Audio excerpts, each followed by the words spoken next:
breaking news on the grapevine, a major backup along the 5. 12-mile stretch of red lights, crawling cars, and poor.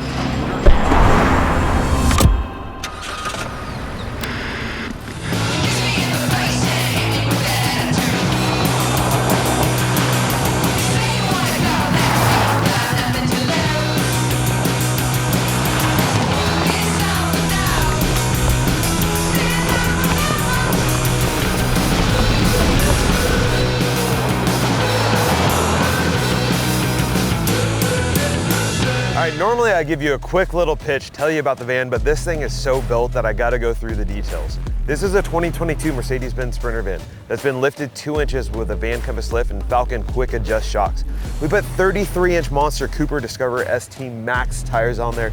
Those are brand new to the market with some Black Rhino wheels. And the inside has a full Tommy camper van conversion with lithium-ion batteries, a Dometic AC, Dometic fridge freezer combo, walnut countertops, seating for 4, and I could go on, but if you want to see the details, go to Forged4x4.com. Click that link to become a member. You're automatically entered to win this van plus $20,000 in cash. And I gotta know, where is the first place you're taking this rig if you win it?